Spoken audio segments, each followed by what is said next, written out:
I request Professor Hargopal to inaugurate this seminar.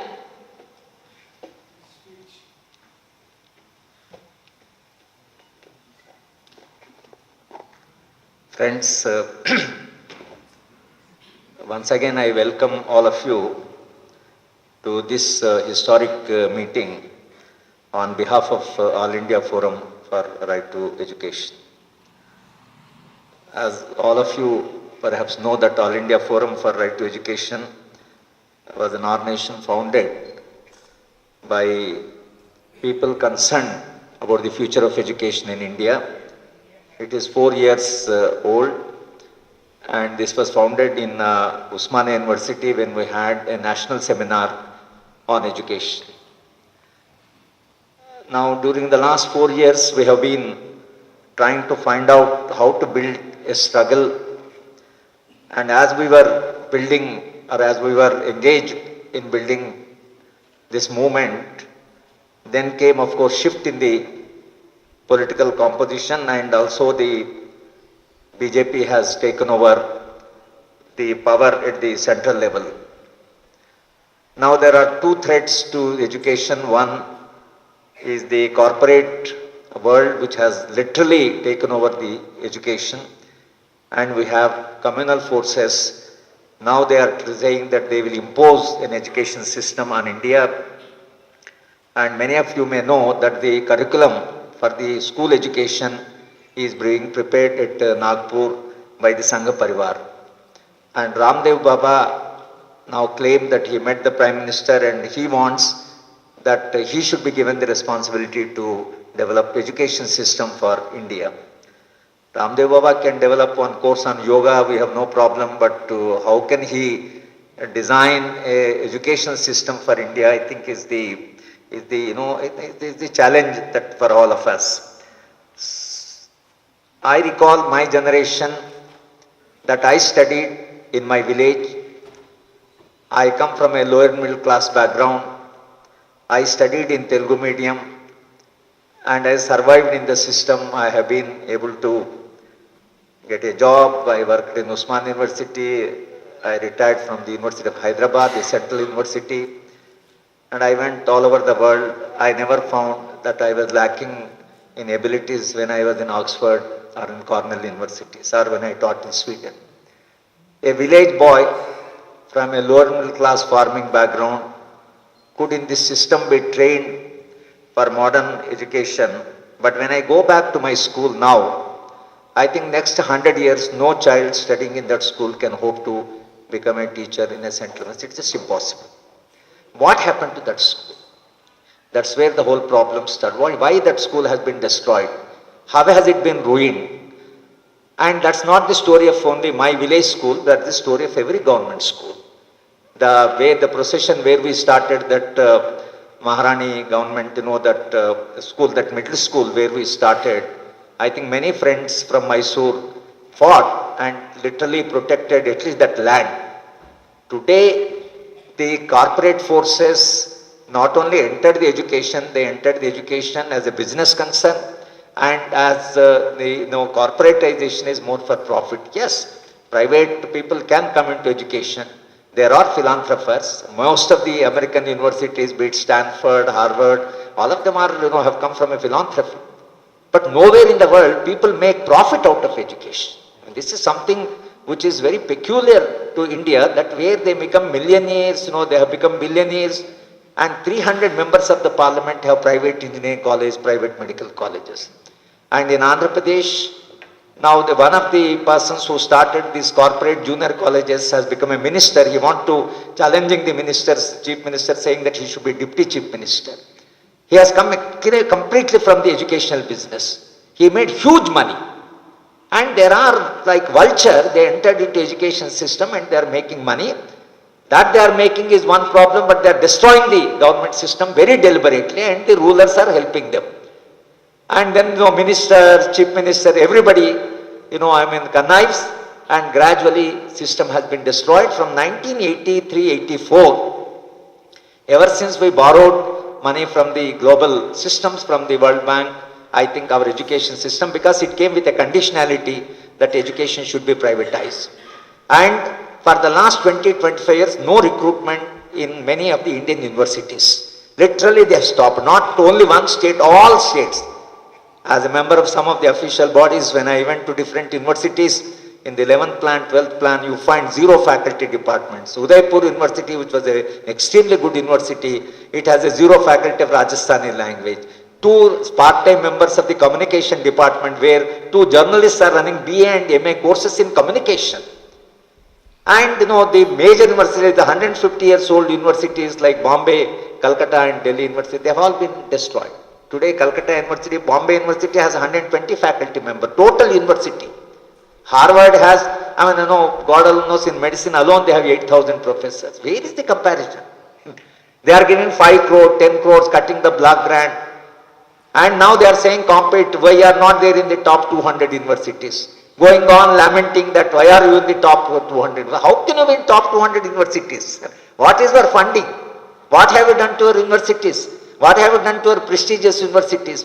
So friends, I think they are out to destroy higher education, destroy the school education and hand it over to the market forces and corporate world. That is where I think we have every reason to be worried. We have a reason to be worried because 80 to 90% of the children of this country or young people of this country can't afford the expensive education because they all belong to the lower middle class and middle class, poorer sections of the society.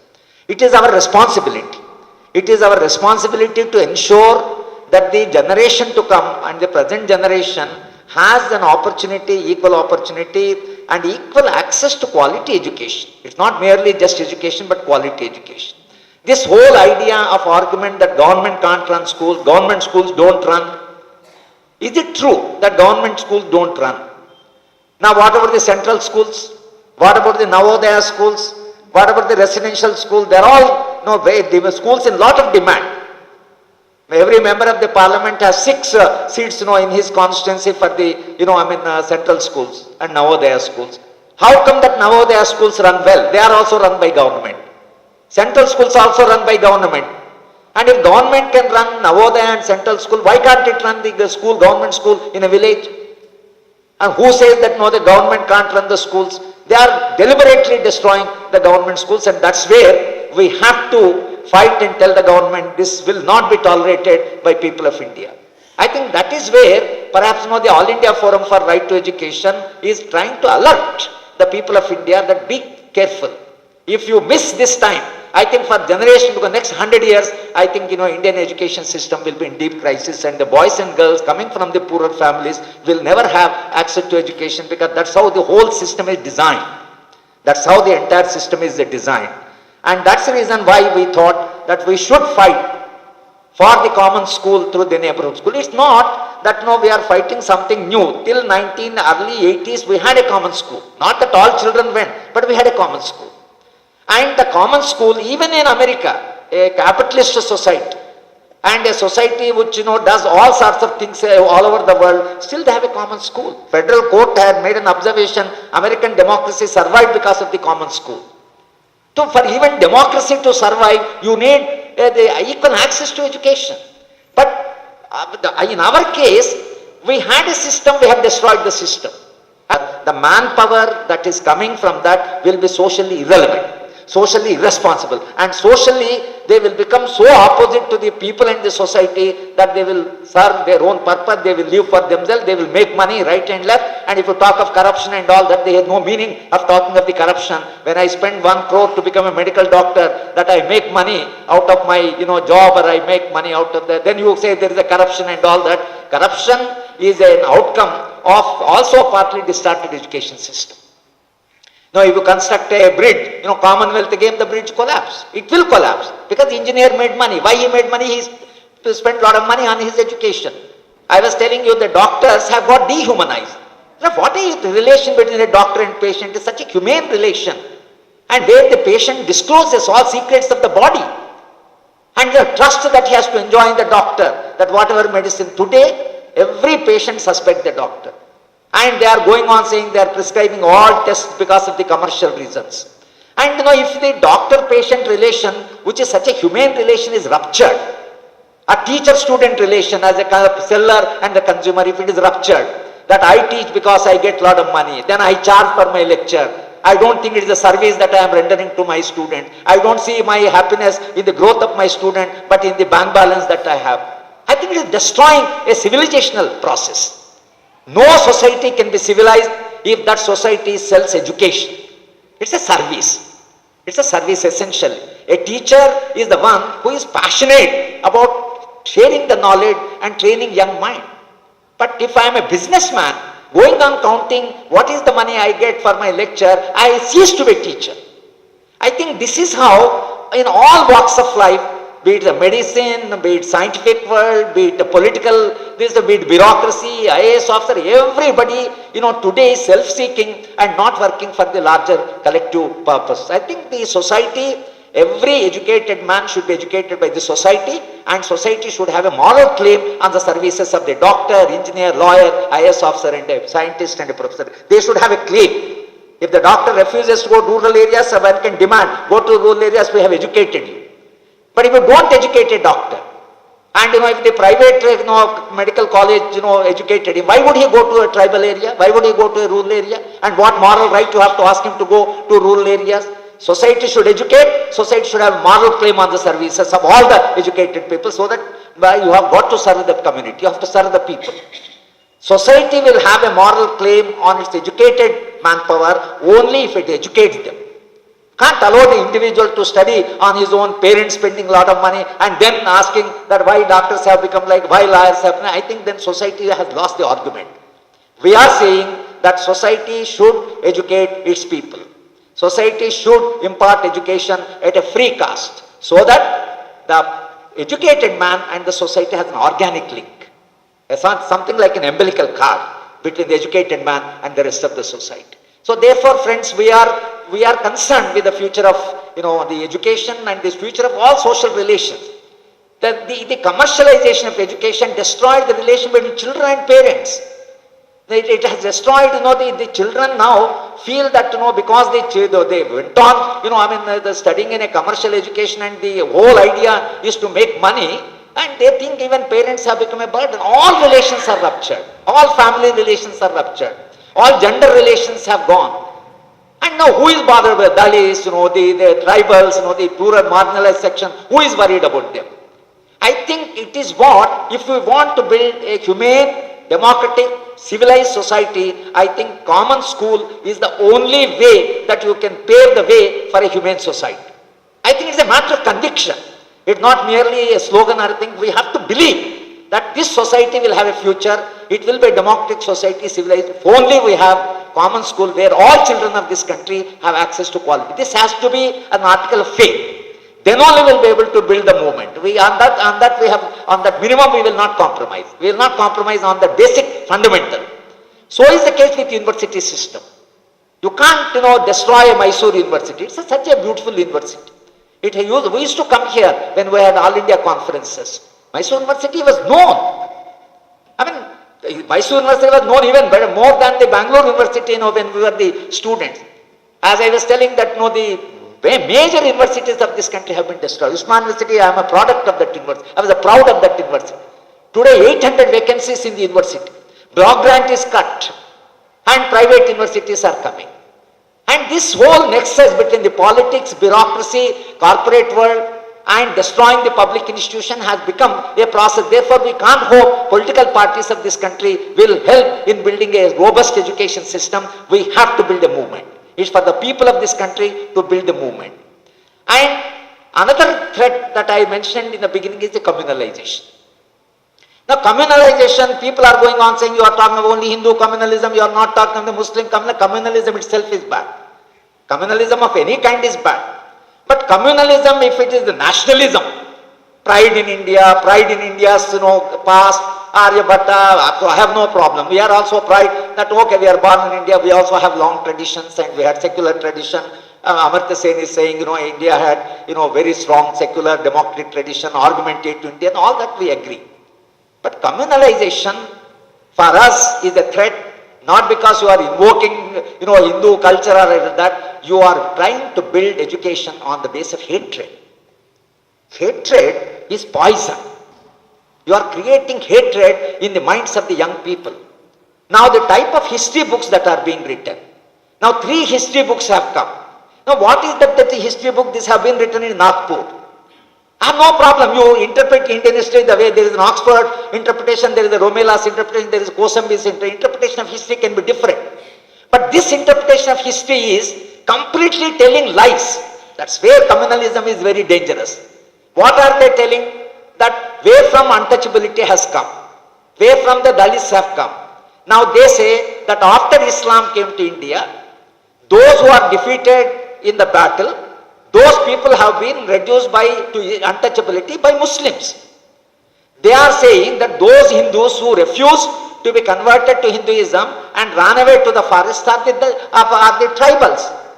Adivasis are the people who ran away because Islam was forcing them, and therefore they have gone, and therefore all tribals are those who ran away because Islam threatened them to be converted. Is it true?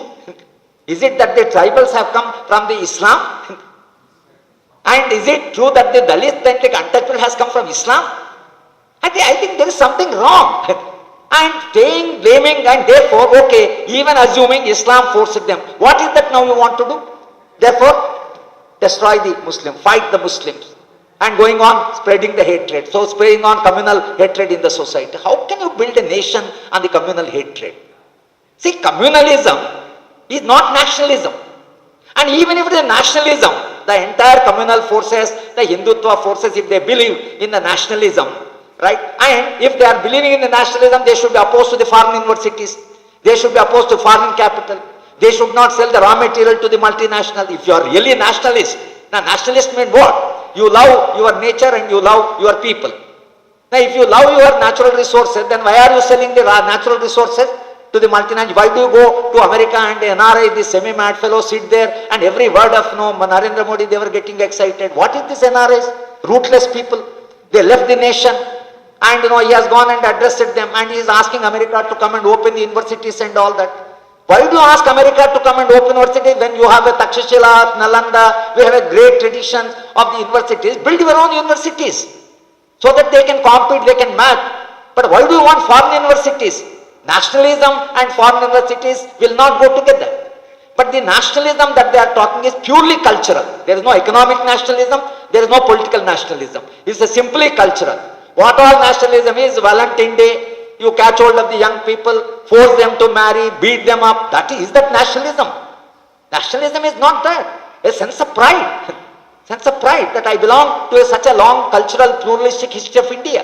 So I think communalism is rupturing the entire social harmony of the society. We have seen Gujarat, we have seen Muzaffarnagar. These things are going to happen and they are going to be repeated. And education can't do that. Education should cultivate harmony. Education should cultivate scientific inquiry. Education should encourage a certain commitment to the society. Education should give a character in terms of concern for other human beings. Education should make you very sharp, analytical, scientific. But education can't make me, communal, narrow-minded, hating people. I think that is where we have a very serious problem as far as the entire communalization of the curriculum is concerned. The starting history, and they have gone to a point of saying, burn the history books of Romila Thapar. Who is Romila Thapar? Romila Thapar is an internationally acknowledged historian. Romila has devoted her whole life to write Indian history. And the type of penetrating analysis she does with evidence that she collects, painfully they collect evidence. Now they are saying burn her books. And why do you want to burn history books? If you want another history, have another history, teach both the histories. But you can't say that this entire history will be burnt. Romila refused Padma Vibhushan twice because she is an academic. She is an academic. And she said that I will not accept a state honor because state always represents certain interests. And she said any honor from the people I accept, but not the state honor. I mean, see, in other words, this type of hatred for Romila Thapar and burning the books of Romila Thapar, I think they have gone too far. They have gone too far. And if we keep quiet, this is what they are going to do. Maybe they will burn all the scientific books, historical books in the libraries. That's what they have done to the major library in Pune. So we want solidarity, harmony, love, friendship, and we want to build a society on the democratic foundation, on a very humane foundation. We want a civilized society. We don't want a society where one religion hates another religion and you go on killing them and all that. And that type of brutality which was unleashed either Gujarat or Muzaffarnagar. One of the Farmer Planning Commission member wrote an article in Muzaffarnagar. They have put iron rods in the private bodies of the Muslim women. What type of society are we living in? Is this a way, that communally your great, liking for your Hinduism leads to, putting the private, iron rods in the private bodies? You kill children, you rip open the womb of a mother and kill the fetus. What is this happening? Right in our front, this is happening. This type of hatred, this type of communalism, we oppose. We have to oppose. We have to oppose because we are human. Somebody asked me, a BJP chap in a TV channel, when I was participating, he said, what is your identity? I said, my identity is I am a human being. First I am a human being. My Hinduism and all that, the later label. And why you have identity problem? I don't have any identity problem because I am a human. And of all the species I consider I belong to superior species. That identity is enough for me. What identity you require? Why you require identity to go on talking about the Hinduism, great Hinduism and all that? My identity is that they said, where from your self-confidence come? I said my self-confidence comes from the future, not from the past. I believe and I am sure that people of India will build a very beautiful human being will be born. A new human being, that's my confidence. I told them your confidence in the past, my confidence in the future. Your confidence is the label, my confidence is human. So he's not, saying that what is your identity? I don't have any identity. We don't have anybody sitting in this hall don't have an identity crisis. I don't need to be Hindu to have my identity. I think these are some of the values which we have to revoke, and universality, harmony, democracy, secularism, scientific inquiry. These are the foundations on which a civilized society is possible.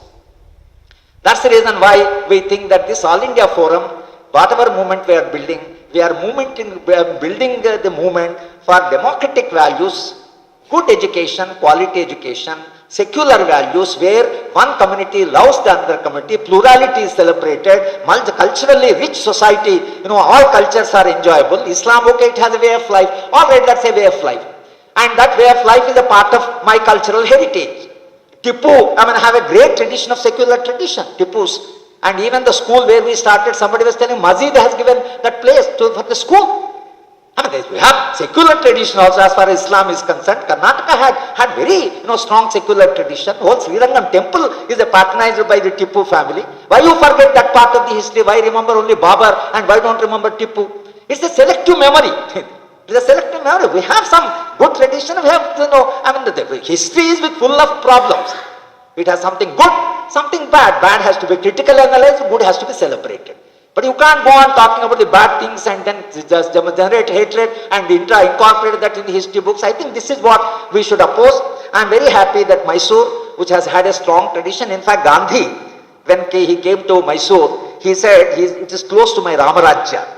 Because he thought that it was culturally very harmonious and the rulers were benevolent and the reservation was by then enforced. So Gandhi thought that Karnataka was closer to his Ramarajya. Whether he is closer to his Ramarajya or not, Karnataka is known for its Basava tradition. Karnataka is known for the cultural, rich cultural heritage. Karnataka is known building very powerful institution. Mysore is full of educational institution. We have forgotten that history. And today nothing to tell for these rulers. They are only building the corporate and private schools, and that's what is history of the present rulers. Much worse than the feudal rulers in that sense. These fellows are much worse than, at least feudals had some benevolence, but these fellows don't even have those values. I think that's the reason why only people of India can save this nation. Only people can save. Only people's movement can, save the finer values that history handed over to us. And that's the reason why this struggle will have to be carried forward. I personally thank, and I also thank on behalf of All India Forum, each one of you who have come and partook in this struggle. And this struggle is not because we think immediately things will happen. This struggle is to retain the human in us. What will happen because of the struggle? What will that achieve? Whether we achieve anything or not, the human in me is preserved. If the human in me is preserved, I remain humane. I remain human. That's the struggle of the crisis. Now the crisis of civilization is whether the human in me is alive or not, and to keep the human in us alive, I think we have to fight this struggle. We thank all of you for this great, gesture you have shown toward the movement. Thank you very much.